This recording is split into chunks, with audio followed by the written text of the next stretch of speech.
Most committees say that incentive plans should be tied to strategy, but I want to really explore what that actually means and how do we really balance the alignment and motivation of plans while also keeping them simple. There's no perfect solution, so we have to understand what trade-offs we're making to tie back to that strategy. Just because you aren't required to disclose doesn't mean you shouldn't disclose. Almost every incentive plan has an earnings measure. When do you start to layer in some of the what we would call more strategic metrics that might be non-financial?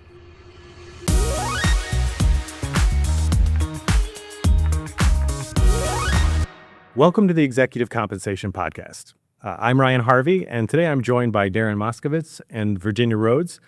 We've taken a little bit of a break the last few months, but we are relaunching our podcast with a new format. We are going to be co-hosting together, talking about a lot of the same topics that we've talked about in the past, topics that compensation committees really value and want to focus on.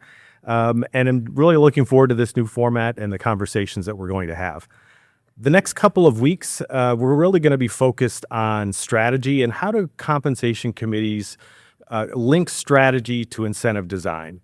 And so just want to dive into that topic today. First of all, most compensation committees really say that incentive plans should be tied to strategy, but I want to explore what does that really mean and how do we balance the objectives of alignment and motivation with really trying to keep plans simple and focused on what executives should be focused on. So most committees say that incentive plans should be tied to strategy, but they don't. I want to really explore what that actually means and how do we really balance the alignment and motivation of plans while also keeping them simple. So first of all, I really want to just start kind of more with a high-level conversation around what is an incentive plan? What's the underlying purpose? And are we trying to drive behaviors and outcomes more, or is it more about alignment to shareholder value? Yeah, well, first, Ryan, it's great to be here. Like, this format is wonderful. I'm excited to be here with you and Virginia and go through this new process. I'm looking forward to just a great discussion today. I like to, whenever I talk to a committee, I say things, do we want an incentive or do we want a bonus? And there's sort of a distinction between those two elements, but it's a bit nuanced in some way, shape, or form. I often will say to folks, incentives of what do we want people to do? What do we want them to drive outcomes for? Bonuses are for after the fact. We did something and we want to recognize that effort, but we didn't necessarily think about it in advance. And I think some of the strategic imperatives are let's stop, reflect initially and saying, well, what do we want our incentive outcomes to drive? We always want those conversations of we want great total shareholder returns. We want great financial performance. But what are the things that we are going to do as a company and what do we want our executives to do to make sure we're driving towards those outcomes? Now, that's sort of how I think about the overarching umbrella there. Virginia, what about you? Yeah, totally agree. And first of all, excited to be here. I think from a company standpoint, to Darren's point, breaking it into what are we trying to drive in terms of the behaviors, and then how can that translate into strategic outcomes for the company, and how are we rewarding as a result? So total shareholder return is kind of that all-encompassing outcome that we're trying to drive. But what are the steps that management needs to take in order to improve and create that value? Ryan, we jump sometimes to what should the incentive plan be? But I often like to think about this linear relationship around, well, what is our strategy? Then what is our talent strategy? And then what does our comp strategy need to be to sort of meet those objectives? So I think there's an opportunity for committees to think about those. The business strategy will obviously come from the leaders themselves working in collaboration with the board. But I think sometimes what gets lost is not thinking about that talent strategy before you think about the compensation strategy. And those two factors will heavily influence the way in which we think about and design. Yep. Well, there's this classic tension that I always talk about between driving behaviors and motivating or aligning to shareholder outcomes. And I think it's a lot easier to align to shareholder outcomes. Obviously you can use something as simple as TSR, which is purely aligned, but the more you align to those shareholder outcomes, the less connection you start to get to some of those tactical things that the executives can do. So, how do you think about that balance between, wanting to drive behaviors if possible? That would be a great outcome from an incentive plan, but But if you do that, it starts to really start to have a long line of sight to how that might impact shareholder value. Well, and I think you have to break it down, right? I mean, we talk about TSR, and I think that's actually a very complicated measure for many participants to understand how to drive. So I think one of the keys from a committee standpoint is ensuring that you break that down into what are the true drivers of the business. Is it growing earnings? Is it top line growth? Is it returns? And that determining which of those things is most important depends on the life cycle of the business. If you're in a high growth phase, it's more likely about top line growth. If you're in a kind of maintenance mode, then you might be about cost cutting, about profitability. If you're high capital intensive, then it's going to be more about returns. So it's understanding where you are in the life cycle of the business and understanding where you want to be in the next 3 to 5 years. And then breaking that down into more financially focused measures that hopefully, as you drive those metrics, that will ultimately turn into shareholder value creation. But to me, the TSR is really the outcome versus what are the inputs you need to drive it. I like to think about this as there's a whole series of decisions that need to get made as we go through the process. And sometimes we drill this down into really simple, we try and drill it down into what is the right metric. I often don't have a conversation about metrics. There are just some things that I would say are motherhood and apple pie around, well, what do we want, right? We clearly all want good financial performance. We clearly want we want good returns. And obviously there's a discussion about what's important relative to our industry. I also say to committees that I advise is, there's no perfect solution. So we have to understand what trade-offs we're making to tie back to that strategy. And often it comes into, I'll say, the second level sort of design elements and what we want to drive. Like, how are we thinking about the leverage within our compensation program? How are we thinking about the way and the interrelationship of these measures and how they work together? How are we thinking about some of the cultural attributes and what not only what we want our executives to do, but how that trickles down through the organization? And I would say there's probably a lot of time and not enough time and energy spent on some of those second level sort of discussions, because they'll probably have more implications to the way in which the leadership team behaves than I would say, well, what's the right metric? Like, we all know what the right metric is at the end of the day. And obviously, like I said, it will differ by industry. But those are some of where I'll say the rubber hits the road, where we start to really think about how can we influence strategy and how can we influence behaviors. Well, and understanding the risk and reward trade-off. I think that's something that trying to figure that out sooner rather than later in the process isn't important. No. And ultimately, I mean, as we all know, earnings metrics dominate. Almost every incentive plan has an earnings measure, particularly short-term incentives. They're almost always the dominant measure. It's usually either half or more of the weighting, because profitability is such a big driver to shareholder value creation. When do you start to layer in some of those other kind of secondary metrics, and particularly, and I think we'll get into these conversations more as we talk in the coming weeks, but some of them, what we would call more strategic metrics that might be non-financial. When do you start to layer that in, and what's the right balance of when maybe we should start leaning in that direction versus kind of pure value?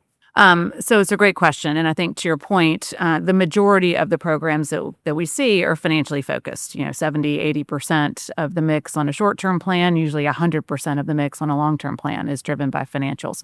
But I do think there's an opportunity to carve out a portion of that to have a more strategic focus, and sometimes even an individual focus, depending on how quickly some of those financials will come to bear, if there's a lag in timing, if certain initiatives are needed from a strategic standpoint to really focus the management team on more in the short term than the long term. But I think any company can think through that as long as it's not overly complicated. The way I like to say is, like, how much money do we make? How much can we afford to pay? Like, that's a financial question. That's no different than the way that we manage our personal finances at the end of the day. Like, did we make enough, and can we afford to pay it? And I think that's part of the background around the weight or the overweight in financial measures. Like, that's just a fundamental way in which we run our business. But I think you're asking a key question, Ryan, is not only does the what matter, but the how matter. And sometimes I think we forget about the how in some way, shape, or form. And it's even if you think about your career trajectory and even an executive's career trajectory, when you start at the lowest level of an organization, it's almost not how much money do we make, it's what did you do as an individual. But as we move up that continuum, it starts to weight more and more towards, I'll say, financially driven outcomes. But the how still matters as we go on that journey. Illustrative example, look at financial services today. Pick up any publicly reported disclosure of any bank that still is in existence today coming out of the financial crisis.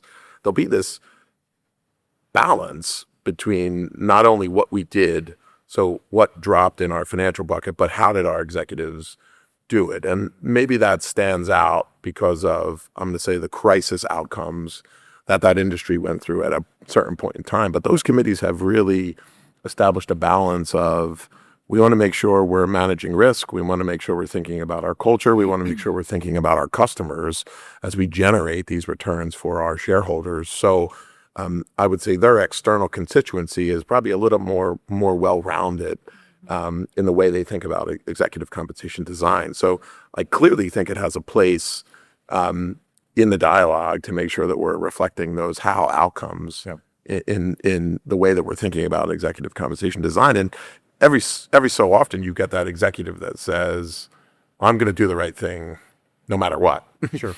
And I think there's an opportunity to make sure you're integrating those qualitative and subjective factors into the outcome. The challenge for the committee is you have to be willing to have that conversation in the room. Yep. Yeah. And that is where I would say there's a lot of hard work on those things. Well, and also how to measure it. Yep. And I think, to take innovation, for example, I mean, this is something that so many companies are talking about, whether it be through AI or a new product launch or something that's not necessarily going to find its way into financial performance for many years to come.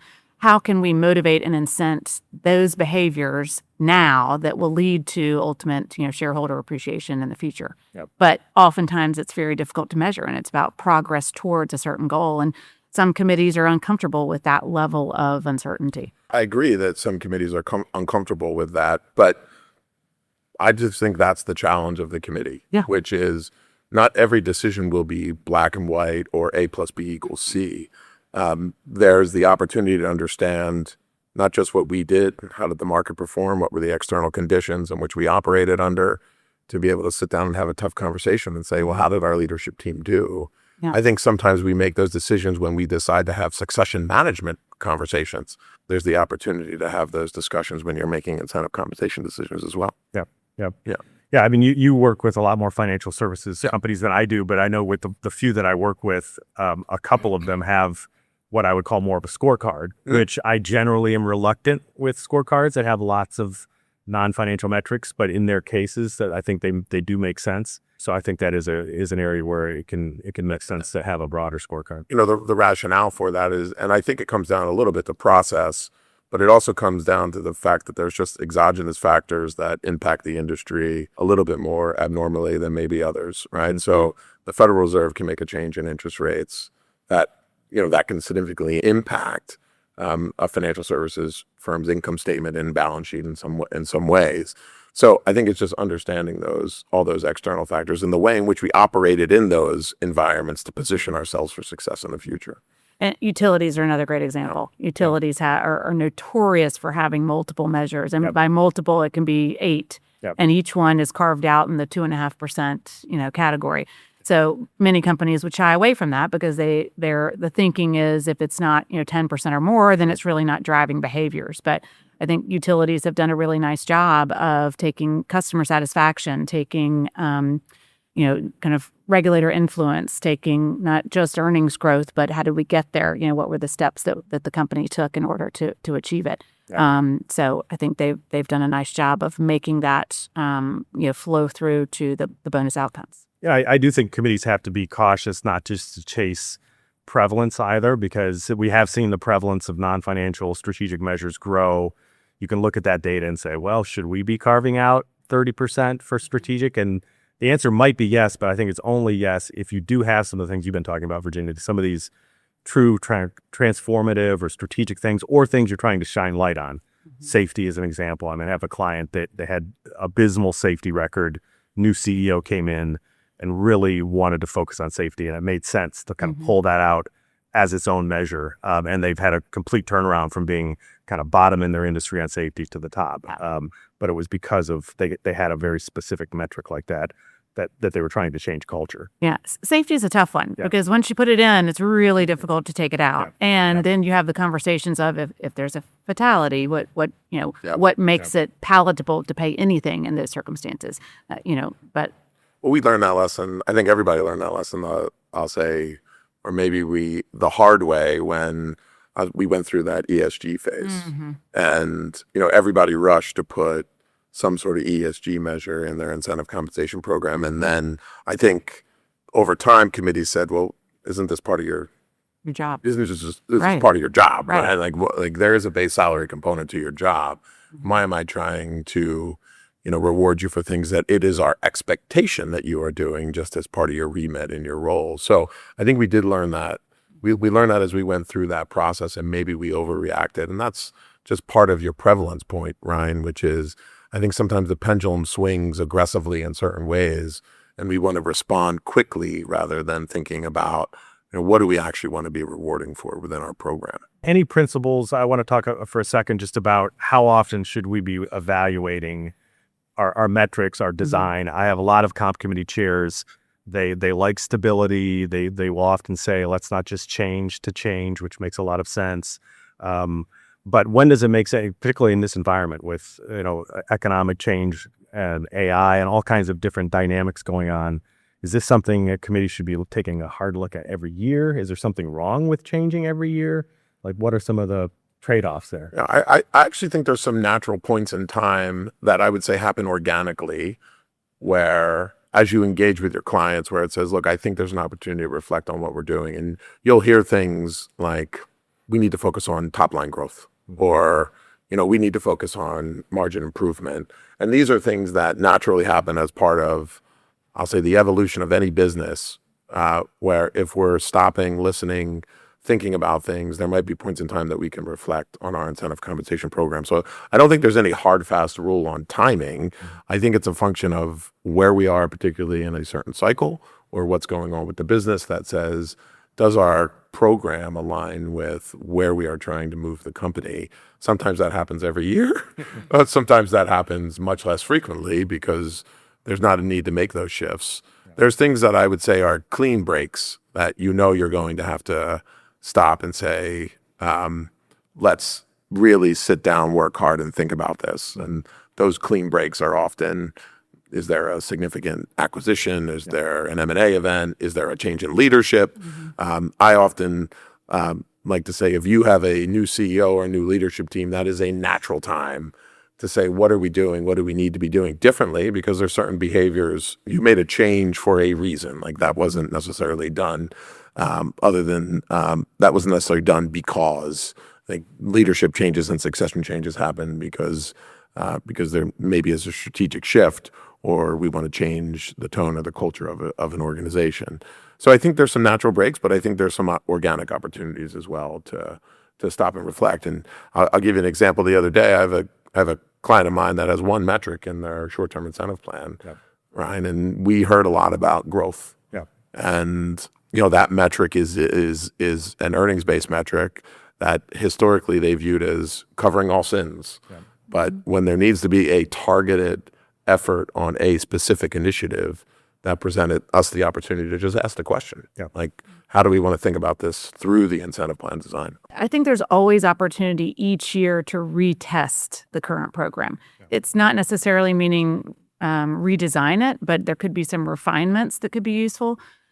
So I always encourage my clients to retest it from a market standpoint, retest it internally to ensure that it's still aligned with the current objectives.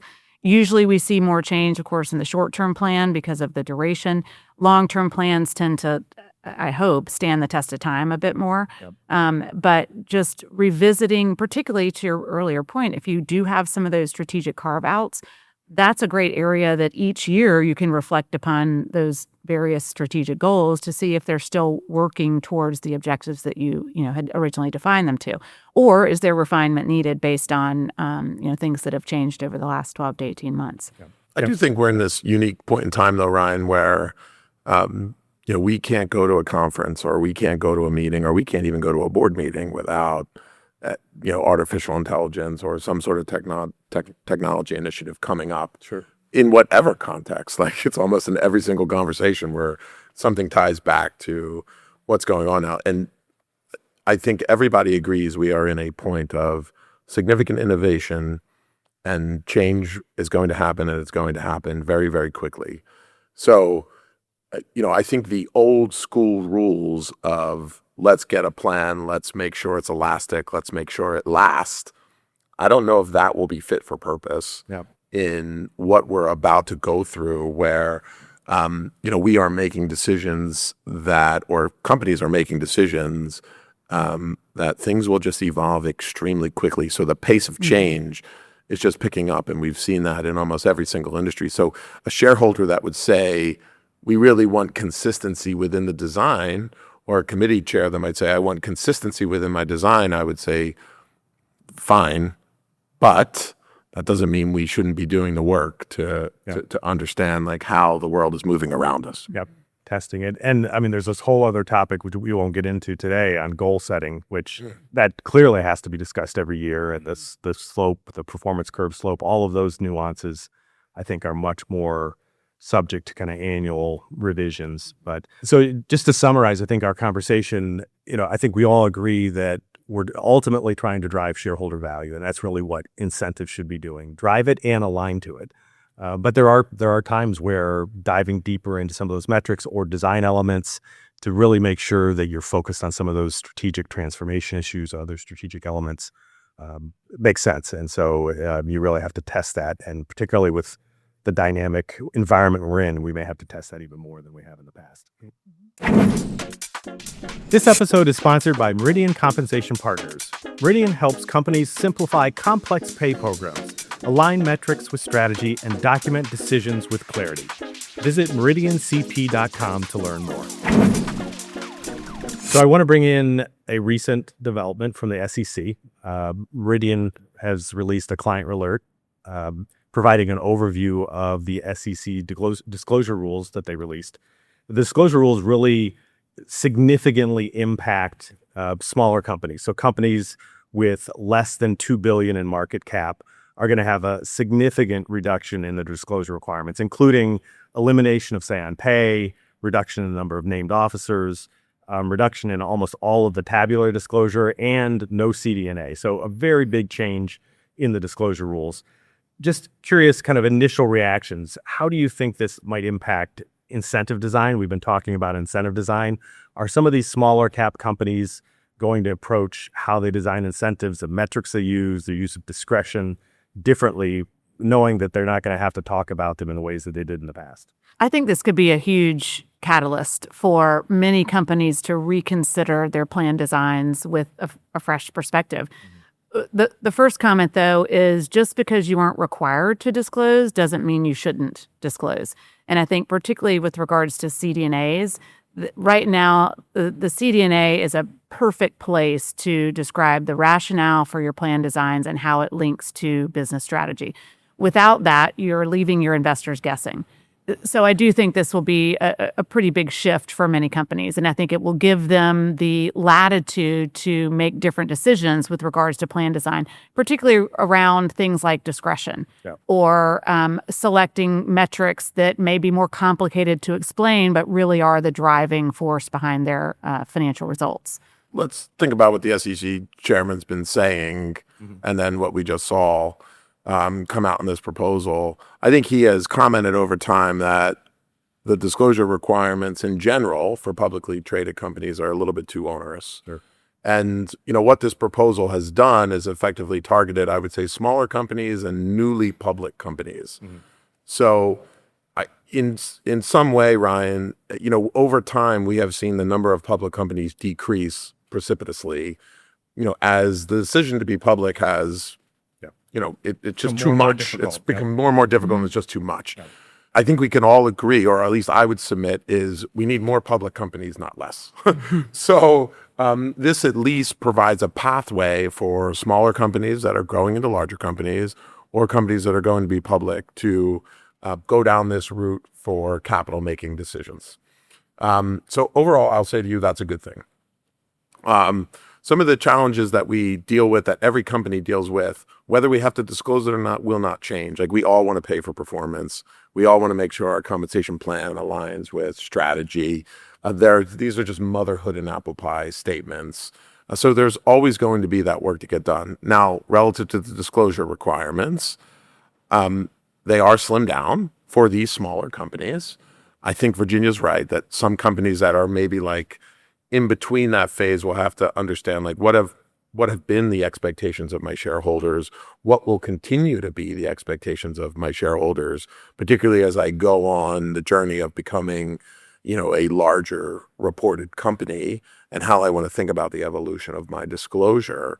But overarching, I would say to you, the challenges for the committee don't necessarily change, the disclosure requirements, and it probably provides the committee a little bit more flexibility to think about the evolution of their compensation programs. But I got to say, the overarching, I would submit that this is a good thing for the general public, and I would say this is probably a good thing for the community as a whole. There will be some complaints from institutional shareholders that have a desire for more information as they decide to make those investment decisions in those companies.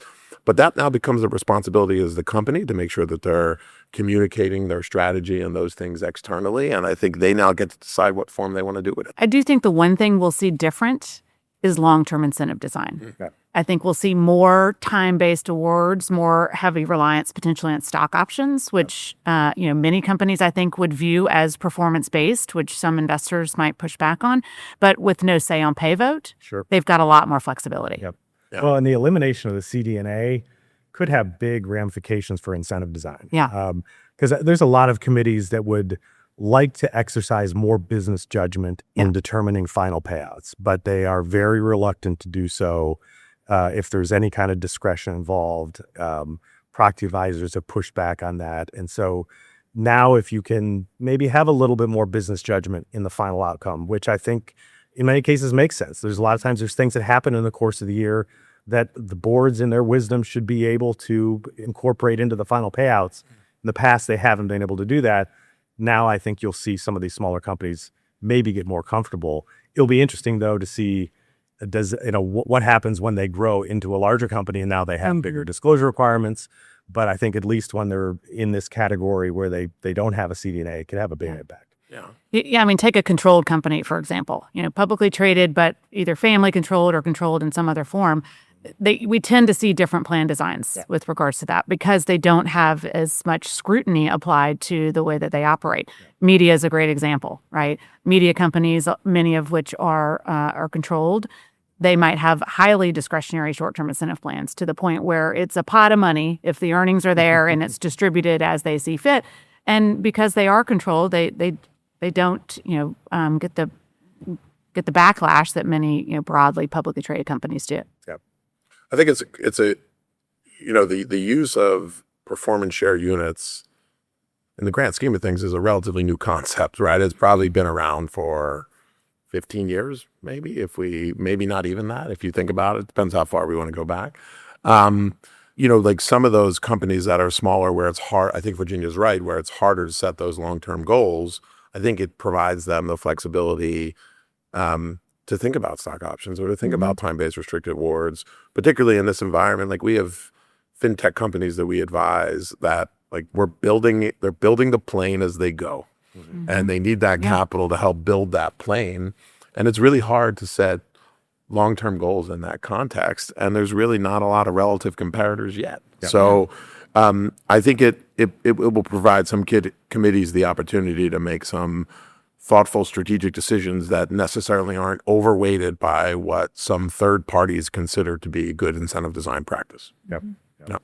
Well, no doubt the biggest disclosure change we've seen in 15 years clearly will have major ramifications, many of which we can only guess at right now, but more to come. And I'm sure we'll be discussing this more in the future.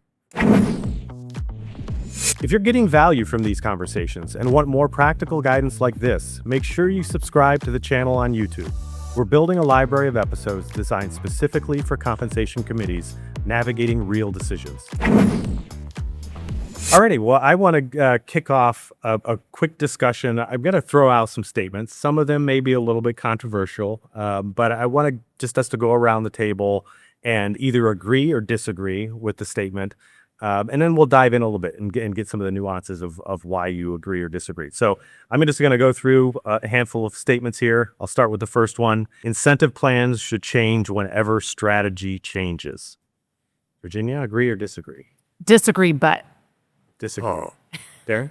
I'm going to make an assumption here, Ryan. When you talk about strategy, you talk about big, bolder strategies, and I'm going to say I agree with that. Okay. I am going to disagree, but Virginia, why do you? Because first of all, I think as we discussed before, when strategy changes, unless it's a seismic shift in strategy, there's going to be nuances to each year's 12-month plan, 2-year, 3-year plan. And we have to maintain some level of consistency within plan design. I also think overarching plan design should stand the test of time with refinements here or there, unless there's a big strategy shift. If we're to my earlier point, if we're going to make a comment about a big, bolder strategic change without making a change in your incentive plan design, I think you just lose a huge value opportunity to articulate that shift in the strategy externally, but more importantly, articulate that shift internally. So if we're going to make a significant strategic shift, I think there's ways to use the incentive compensation plan design to serve as an accelerant to get the internal folks to adopt that strategy and to get the external folks to understand, no, we are actually committed to doing this, and we're going to put our money where our mouth is. Yep. And I think each of us have a little bit of a different take on the word strategy, but I disagree. And the reason I would disagree is I would argue that most companies should be highly focused on value creation, and those metrics don't change. Or if they do change, they change very little over time, other than maybe the real big strategy changes. So I would argue generally smaller changes, even mid-sized changes in strategy, don't change, chasing after profitability growth, improving returns, those kinds of things, which should be the bedrock of the answer. Yeah, there might not be just the metric discussion, though. There might be a discussion about the leverage within your plan. There might be a discussion about the vehicles in which you're using to exercise on that. How risky is the strategy? Like how bold are we being on some of these things? So I agree with your point, or I'll concede your point on maybe some of the core metrics don't change, but I think the way in which you construct those, there's an opportunity there. Yep. Okay. Next one. Agree or disagree? Many organizations tend to reward what is easiest to measure rather than what matters most strategically. Disagree. Disagree. Agree. I'm going to agree. I'm going to also agree with that statement. So Virginia, kick us off. Why do you disagree? Right. So part of the point here is I often find that companies do measure things that are difficult to measure. Return on invested capital is a great example. I have a lot of clients that use ROIC as part of their long-term plan. I find it to be a very difficult measure. It's not one that many participants understand. However, I do think it helps them figure out how to maintain those returns and achieve their strategic goals. But I don't find it to be a simple measure, and I think they use it wisely. I'm going to say agree, but I think some of the function of this is largely a function of the makeup of the committee itself. I think those committee members that come from the industry in which that they're on the board on, they feel much more comfortable with some of the metrics that Virginia had described because they understand the levers at which you're able to pull it. Not every committee has that makeup. So, and I get the concept of diversification of thought, but oftentimes when you have that diversification of thought in certain committees, they lean towards the most prominent measures that we see within the prevalence data that are the easiest to understand: revenue growth, earnings, total shareholder return. And that's why we see those sort of 1, 2, 3 as the metrics that we see in the incentive compensation program. So my answer there is more a function of, well, what does the data tell me than anything else. Yep. Well, and building off of that, I also agree that the companies tend to measure what's easiest, but I would say that's fine. That's okay because often what's easiest to measure is what's driving the shareholder value. And, I would argue that's the most important element of the incentive plan. The best example of this, Ryan, is pick up any pick up most, not I'm going to say any, or pick up most documents or sit down and have a conversation with any executives, and they will tell you what distinguishes themselves versus their competitors is their culture. Like we do it here at Meridian. So, and culture is almost impossible to measure, or it's hard to measure. I shouldn't say impossible. Nothing's impossible. It's hard to measure. It's difficult to assess. But we don't see it a lot in incentive compensation arrangements. But I think everyone would argue it's important to the way in which they operate their organization. Agree or disagree? Strategic alignment matters more than peer alignment. Start with you this time. I agree with that. Agree. I agree with that. 100% agree. Agree. I also agree, but I do have a caveat that I'll share. But go ahead, Darren. Why do you agree? I think we look at market data and we consider peer alignment largely as an insurance policy. So let's make sure we're not doing anything that's too outside the scope. But I think people that put too much weight on those things, you just lose an opportunity to differentiate your compensation plan relative to your peers and actually use it as a talent acquisition differentiator versus what other companies will do.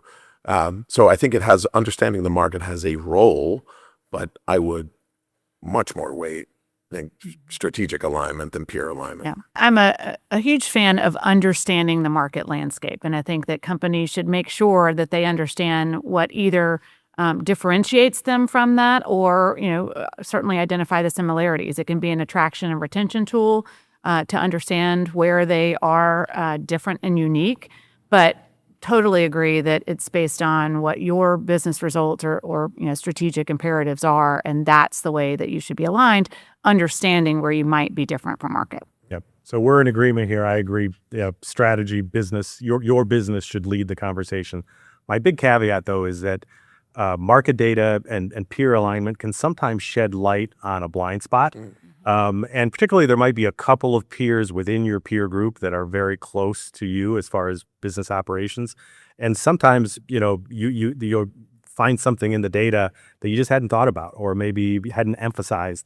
So not every time you do a kind of a peer review, but when you look at that market data, sometimes it can shine light on one of those blind spots of something you should be considering. So it's obviously important. Okay, final agree or disagree. The safest plan is often the one least likely to drive transformation. Virginia? Agree. The safest plan is the one least likely to drive transformation. I'll agree with Virginia, but I have Thoughts. I have a qualifier. I have thoughts about everything. But I have some qualifiers. And I'm going to agree also with some qualifiers. Virginia, kick us off. Why do you agree?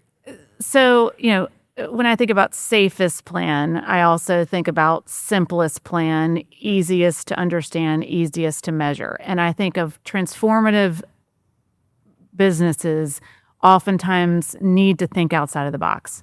And basic incentive plan design doesn't often lend to that. This is where I think you're carving out a portion of it to, focus on something that is more strategic, that potentially is less financially focused, more innovative. Again, outside of the box, what can we do that's above and beyond the norm to really right-size this organization? And sometimes that does require more complicated structures. Your incentive plan should support your transformation, not be the driver of your transformation. So there's probably about 6,000 things you should be doing to create that transformative energy, and figure out those things first. And then let's talk about the incentive compensation plan and how it can support those things that you're doing. I think if we reverse that order, it's going to fall flat. It's going to fall flat. Mm-hmm. So there's things like, do we have the right people in place to go through this transformation?